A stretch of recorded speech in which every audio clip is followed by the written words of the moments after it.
السلام عليكم ورحمة الله وبركاته، ازيكم حبايبي عاملين ايه؟ يا رب ان شاء الله تكونوا في افضل حال، والايام اللي جاية ان شاء الله تكون خير وسعادة على اصحاب برج القوس في كل العالم كله. اصحاب برج القوس حبايبي جمعة مباركة ان شاء الله، وان شاء الله ايامكم اللي جاية تكون كلها خير وسعادة بأمر الله تعالى. أصحاب برج القوس حبايبي، قبل ما نبدأ أي شيء هنسمي الله، هنقول بسم الله الرحمن الرحيم، وهنقول اللهم صل وسلم وبارك على سيدنا محمد عليه الصلاة وأفضل السلام.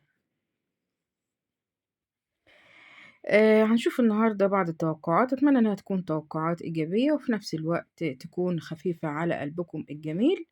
وقبل ما نبدأ أي حاجة بفكركم باللايك حبايب قلبي، بشكركم جدا على اللايكات بتاعتكم، بشكركم على المشاهدة الجميلة، وأتمنى إن كل اللي بيشوف القناة لأول مرة يبتدي إن هو يشترك فيها، وأتمنى إن انتوا تشيروا الفيديو علشان كل أصحاب برج القوس في أي مكان يبتدوا إن هم يشاهدوا الفيديو ويستفادوا بأمر الله. آه،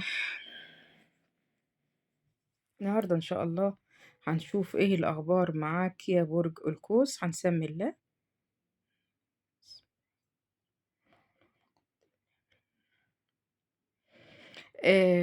مش معنى إن النهارده مثلًا يوم الجمعة يبقى النهارده بس اللي الطاقة ديّة هتبقى النهارده معاكم بس، لأ الطاقة معاك لحد بأمر الله، وإن شاء الله لحد آخر شهر 11 طاقة مفتوحة إن شاء الله، يعني سمعت الفيديو في أي وقت هتستفاد منه بأمر الله تعالى.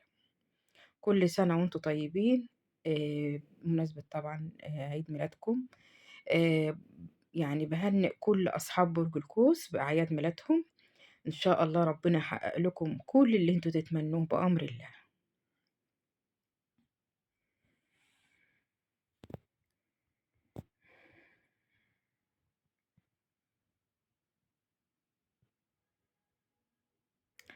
برج القوس، انت قررت قرار واضح جدا. آه قررت وابتديت وعاهدت نفسك انك هتتغير لنفسك. هت الشخصية بتاعتك السلبية، او ان انت ما تفكرش غير في الغير بس وسايب نفسك وتارك نفسك، لأ خلاص أنت ابتديت إن أنت تفوق لنفسك، ابتدي إن أنت تفكّر في نفسك، لإن ما فيش حد بيبكي علشانك ولا بيبكي عليك ولا بيمسح لك دموعك. الفترة اللي فاتت دي كلّها كنت أنت الشمعة المضيئة المحترقة للجميع، للصغير والكبير واللي برّه واللي جوّه، وما حدش حاسس بيك أصلًا. قررت وأخدت القرار مع نفسك، وإن شاء الله بتبتدي إن أنت تنفّذ فيه، إن أنت هتعيش، مش هتهمل الآخرين، ولكن أنت وبعدك أي شيء. أنت الأول يا برج القوس، لإنك أنت طول السنين اللي فاتت دي كلها وأنت عايش لغيرك، ضحيت بنفسك وضحيت بشبابك وسنك وعمرك وحياتك كلها علشان أي حد بيجي لطريقك بتفتح له دراعاتك الاتنين وتقول له طيب أنت ناقصك إيه، عايز إيه، وتيجي على نفسك وتعمل كل شيء، ولكن تركت نفسك خالص. خلاص أنت ابتديت إن شاء الله هتغيّر كل الكلام ده، هتبقى أول حاجة في حياتك هو أنت، أنت رقم 1 وبعديك أي حد.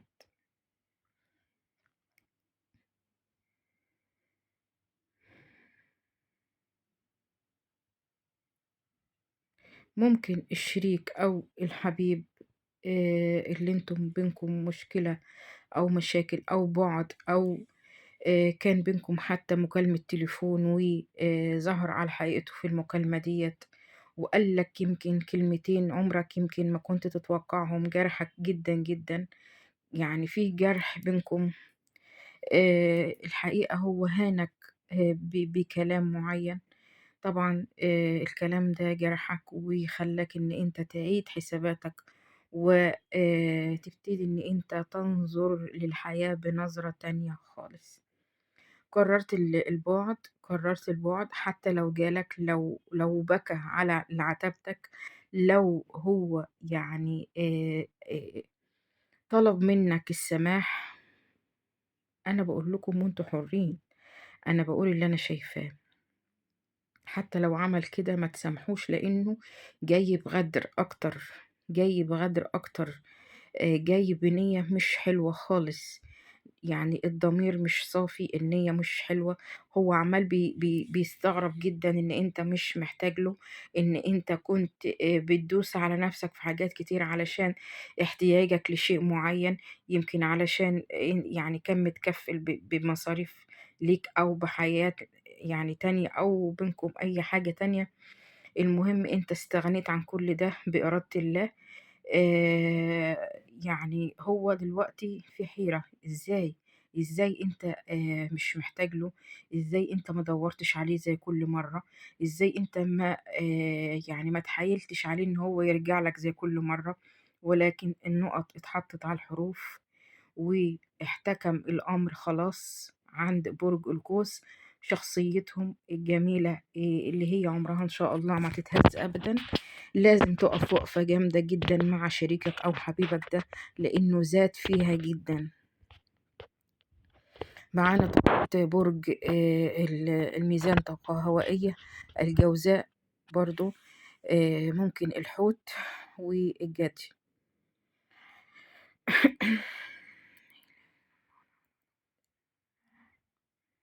طيب في حاجة كويسة أهيّة ظهرت كمان حبايبي، إن شاء الله خلّي بالكم بس كويس جدًا، جدًا من الأيام الليالي القمرية إن شاء الله.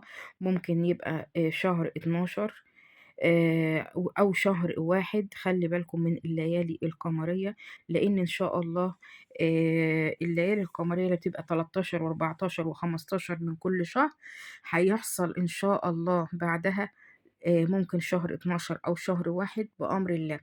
بعدها مباشرةً إن شاء الله هتتنقل حياتك نقلة كبيرة جدًا، نقلة يعني كل الناس تستغرب عليها. ربنا عز وجل إن شاء الله هيغيّر من حياتك مليون في المِيّة.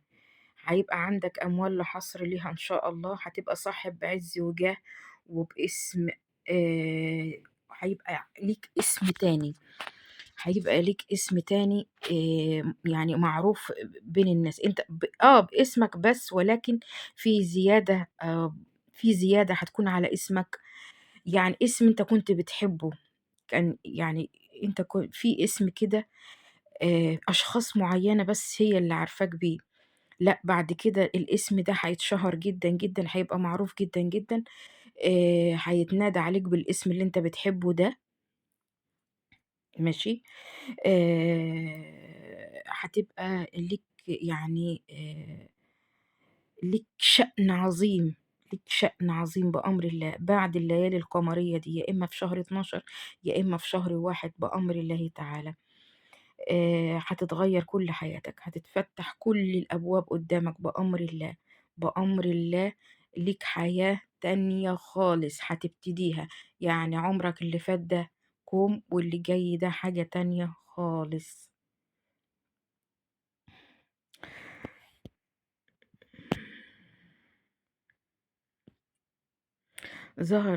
ظهر معانا لون أخضر، ظهر معانا لون أخضر.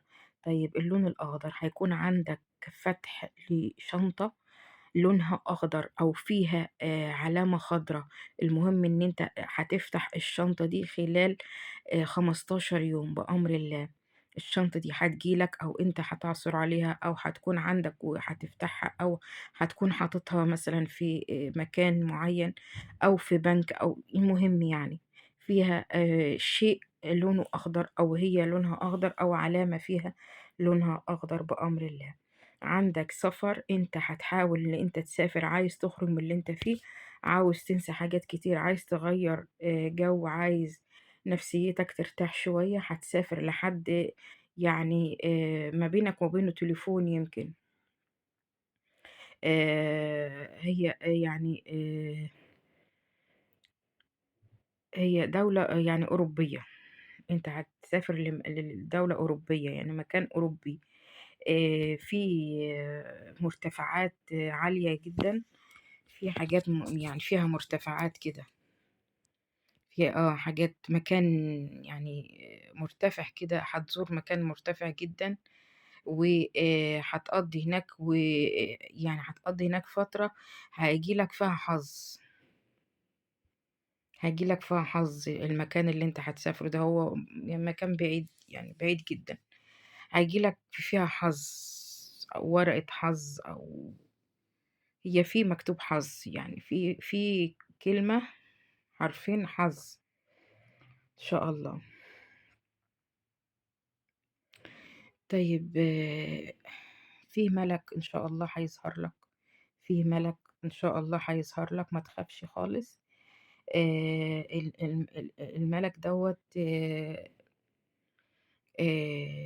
يعني هتكون إن شاء الله، إن شاء الله بداية لشيء كويس جدًا في حياتك، هيسيب حاجة كده يعني حاجة ممكن مثلًا هيسيب خيال، هيسيب أي شيء ملموس بأمر الله، وهيظهر يعني روايح حلوة جدًا، جدًا يعني هتبقى في المكان ده، روايح يمكن أنت ما مش يعني ما شُفتهاش قبل كده، ريحة الملك ده بأمر الله، عشان أنت بس مسلِّم أمرك لله، أنت مسلِّم أمرك لله، فعشان كده أنت على فكرة أنت طلبت الشيء ده من ربنا، إن أنت تشوف حاجة، أنت طلبت، إن شاء الله بأمر الله هتشوف الشيء ده بأمر الله. هتدبح، طيب في كلمة هتدبح نَدْر أو حاجة لله، أو حاجة علشان ربنا يسهّل لك الأمور، المهم إن أنت توفي بنَدْر يعني، أو إن أنت لو مش عليك نَدْر حتى تعمل حاجة لله فيها أكل، يعني تأكّل ناس يعني. في حد من الأبناء مزعّلك بنت أو ولد؟ الرأي من دماغهم، وده طبعًا مزعّلك جدًا، جدًا، معلش ربنا يهديه. كلام في ضهرك كتير يا أصحاب برج القوس، استعن بالله، استعن بالله دايمًا، قُل يا رب. عايزاكم تهدوا بس الأيام دي شوية علشان الصحة، عندك مَيّة زايدة في جسمك هي اللي متقّلة جسمك، عندك أملاح كتير، المَيّة هي اللي متقّلاك وهي اللي عاملة لك خمول شوية. أصحاب برج القوس باحبكم جدًا، جدًا، أتمنى منكم اللايك، الاشتراك في القناة، تدعموا برج القوس، دعموا القناة حبايب قلبي.